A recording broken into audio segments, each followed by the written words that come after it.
yeah, so next, now that I've shown my box and my teams, I'm going to talk about, first, my favorite things about Dokkan. The first thing I wanted to mention is kind of not something people think about all the time, but it's trying to beat your friend's records in the Easy A mode. So if you click Rank Among Friends, you can see a leaderboard that shows exactly where you place amongst your friends, and it's cool trying to beat their time, seeing like what teams they use to beat certain stages of the event. Just kind of a classic arcade style thing that not many people appreciate, but I really like the feature. I don't really check it for Dokkan events, although it's not really too significant because none of them are very difficult. So yeah, that's the first thing I wanted to mention. The next thing I wanted to mention is just the collection aspect of the game. I like trying to collect all the characters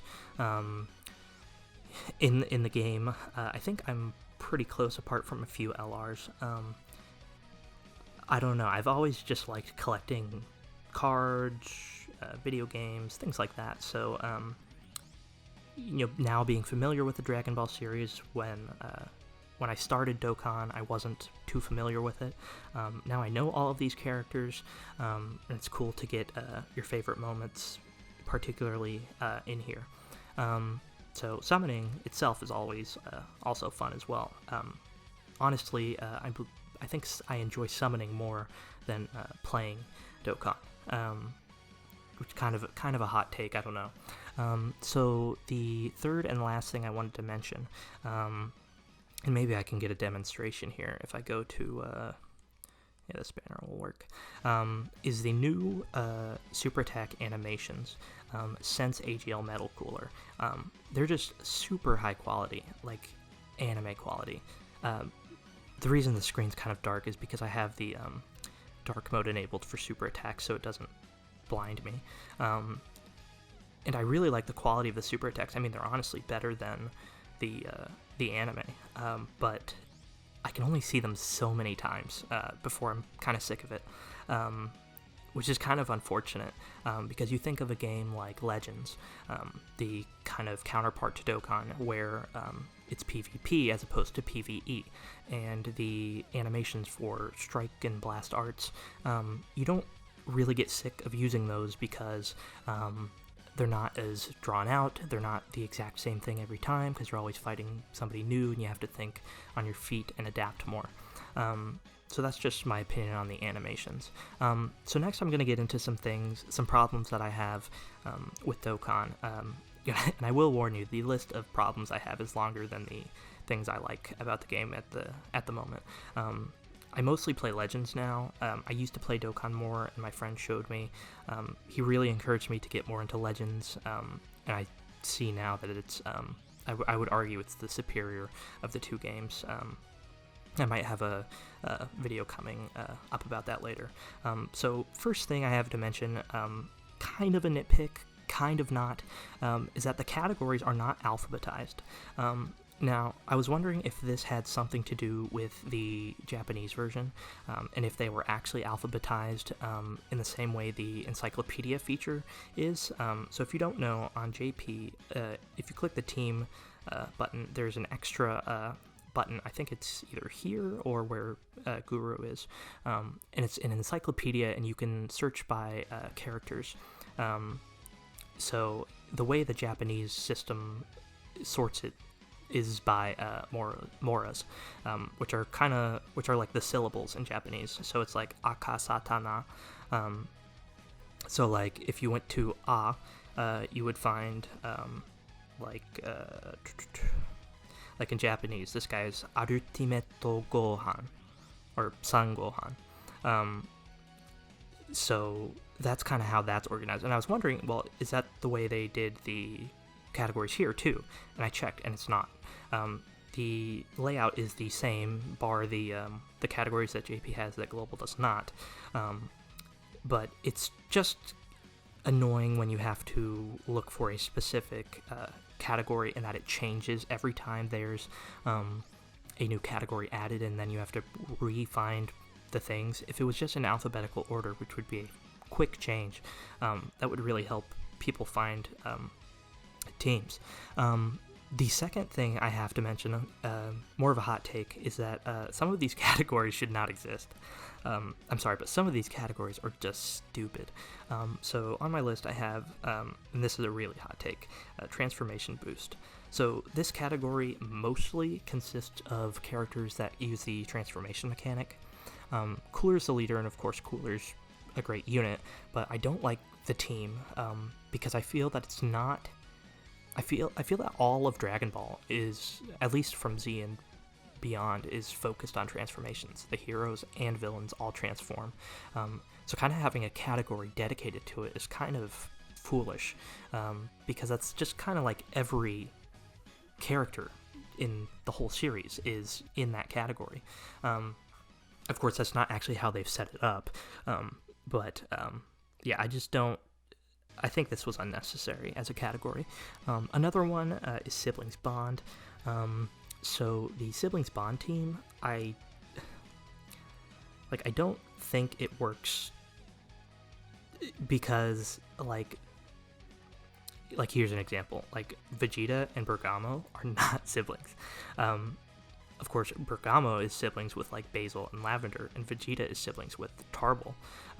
But the fact that you can, like, run these two next to each other as opposed to the actual siblings themselves and it still be cohesive, I don't like that too much. I would prefer it if there was a way, maybe a new type of skill where if you, like a link skill that was only applicable for two specific characters together, that would give both of them a significant boost or a new ability. I think that would be pretty cool. Next is the bond of Master and Disciple.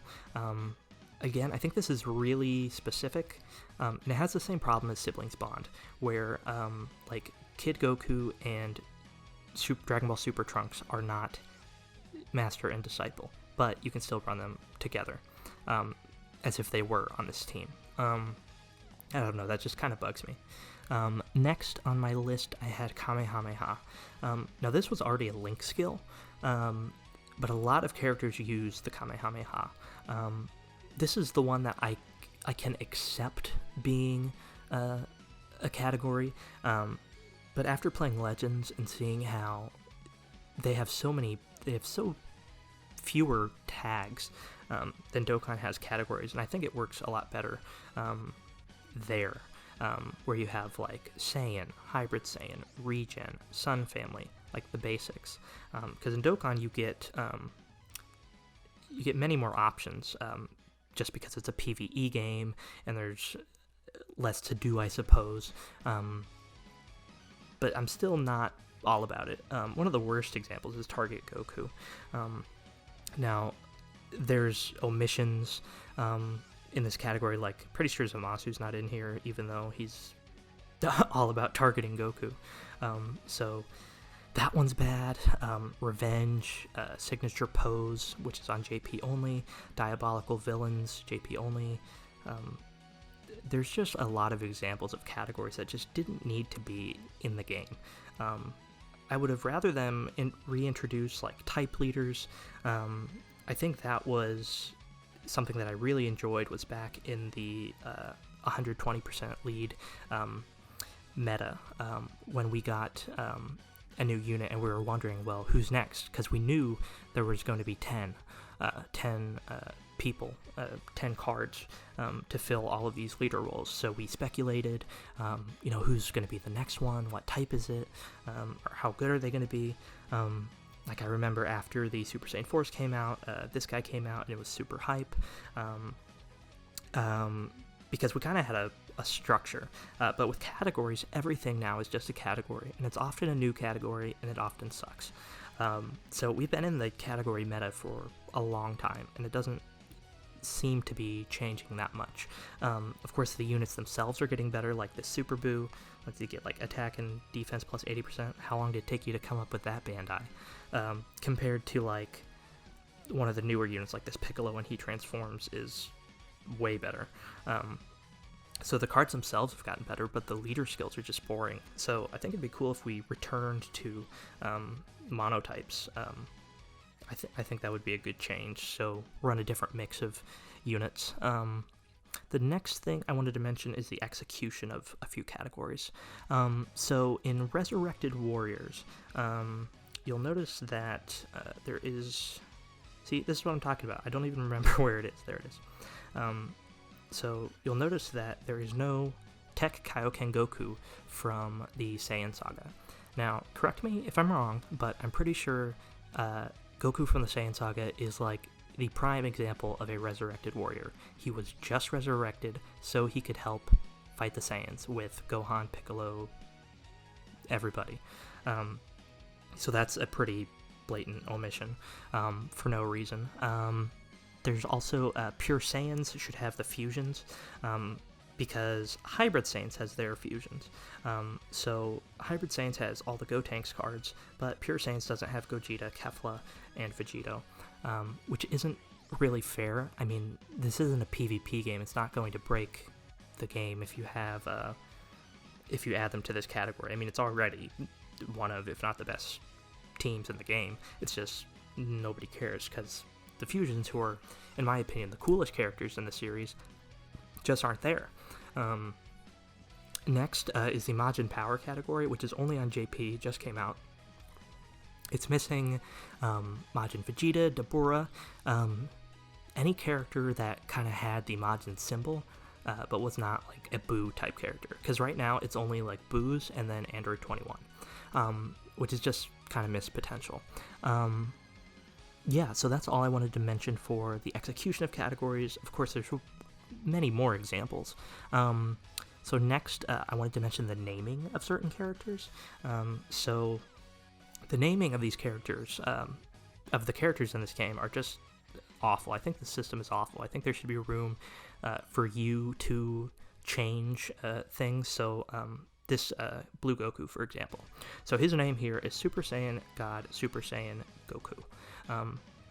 Now, I think personally, instead of Super Saiyan God Super Saiyan, it should be Super Saiyan Blue, or you should have the option to switch between them. And I think if you say you switched to Super Saiyan Blue, it would change that for every character that had that as part of their original name. But also I think it would be cool if you could change Goku to Kakarot, and play the game from the perspective of Vegeta. I think that'd be a kind of neat little Easter egg that people don't really consider. But my issue with this guy is that he doesn't have Kaioken at the end of his name, because obviously this is Kaioken Blue Goku. Now, all of the other Kaioken cards in the game, including this guy's updated version, the Strength one, which I don't have, they all have Kaioken at the end of their name. And that's just a lack of consistency that bothers me. Then I also had... Piccolo. So, the new Piccolo, for example. So, this Piccolo is from the Android saga, and before he fuses with Kami, he is fused with Nail. Now, the problem is that Piccolo right here has the same name, and therefore cannot be run with this Piccolo. Now, this Piccolo sucks. He's one of the old World Tournament prizes, but his name is also just Piccolo. So you can't run them together on the Namekian team, and that's kind of in part why the team is suffering, because you can't run different Piccolos together. So this guy should be called Piccolo, parentheses, fused with Nail, and then when he fuses, he should be Piccolo fused with Kami. I think that's a necessary change. Alternatively, something I think that they could also do is introduce maybe another page. I know it's getting long with how many pages we have, and I think if he had... No, he wouldn't have an extra screen on JP for any reason, or if he had a extra skill. I don't know why I was thinking that. But maybe add another page that lists what saga he's from, or maybe just add saga categories for every saga in the whole series. I know that would take a long time, but then make it so you can run characters of the same name if they are not from the same saga. I think that would be a great fix for this problem. And for another character I wanted to mention was Trunks. And Trunks is just a mess. So this is Dragon Ball Super Trunks. and you can see his name is Trunks Teen Future. And obviously he's not a teen here, he's like 30 something, but he has the same name as Trunks from Dragon Ball Z in certain cases. So if I look at, I think this is an example, this is Super Saiyan Trunks Future. So if I go to AGL, this is also Super Saiyan Trunks Future. Now, obviously, they're not the same character. One has far more experience than the other. It's from an entirely different series, but they're from... This guy's from the Android Cell Saga, and the other guy's from the Goku Black arc. So the saga idea could be used to let you run characters of the same name, or you could fix the Trunks, name him Trunks Adult or something like that, to fix the problem.